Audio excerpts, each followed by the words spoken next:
Welcome to tonight's panel discussion. I'm so grateful for your presence, and I hope that this is an enlightening evening. I want to start with my definition of abundance, which is maybe my way of why we should be thinking about abundance. So here's my definition. If there is more to distribute, there is the potential to make us all better off. So let me break that down. Let's start with the first word, if. Abundance is not guaranteed. It requires us to make active choices that generate prosperity. Quote, progress is a policy choice is a tagline of the Institute of Progress. I like that phrase so much that I inadvertently used it in my own words to market this event. We must not assume that we can sit back and abundance will come to us. The next part, quote, there is more. You should be asking more what? To that, I would say more of that which gives us, i.e. humans, life satisfaction, more and better food, cheaper and better shelter, more accessible and better healthcare, inexpensive and clean energy, etc. The next part, quote, to distribute. In my definition, the distribution of abundance matters. What I'm imagining is that our goal is to maximize social welfare. And when I say social welfare, that's defined as some agreed upon combination of the life satisfaction or as economists would call it, the utilities of all persons. If our agreed upon social welfare function is, for example, utilitarian, we would look to the sum of the individual utilities. That is my utility plus your utility plus the utility of the person sitting next to you, and so on. If, on the other hand, our agreed upon social welfare function were Rawlsian, we would seek to maximize the welfare of the worst off person. But notice that regardless of what social welfare function we agree upon, creating more abundance gives us the possibility of raising that social welfare if one considers distribution. And the final part, there is the potential to make us all better off.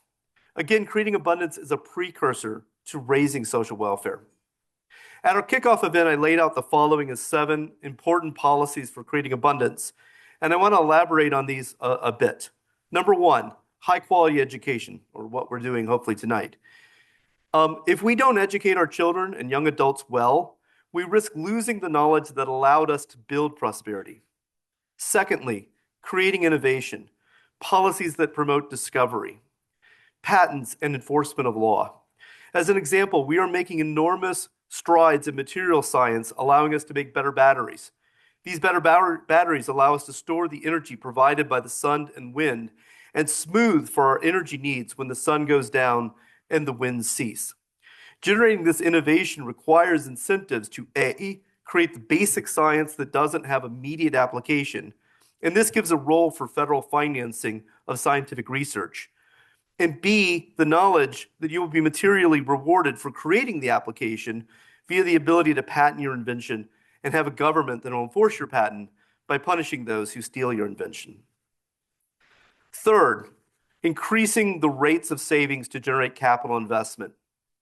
Now to get a little bit technical. In the Solow-Swan model, the golden rule of savings represents the specific level of national savings that maximizes long-term steady state consumption for the average citizen. National savings includes personal, government, and corporate savings. The golden rule savings rate for the United States is something like 35%. However, our national savings rate is about 3%. We are radically undersaving and thus insufficiently thinking about future generations.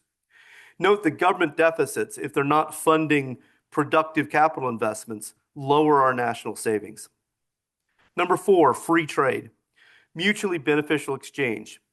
Any trade that makes you better off and makes me better off raises our social welfare.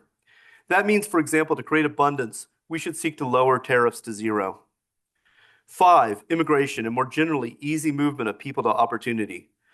Immigrants are creative and drive innovation. Economic research fairly consistently shows that immigrants have limited effects on wages of non-immigrant workers. The National Academies of Sciences, Engineering, and Medicine in 2017 concluded that immigration has, quote, little to no negative effect on the wages of native-born workers and a positive impact on long-run economic growth.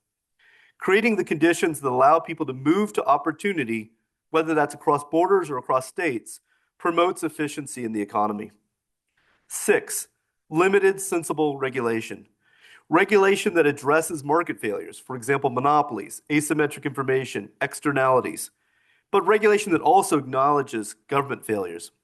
Seeking efficiency in economic markets does not mean letting firms do whatever they want. Quite the contrary.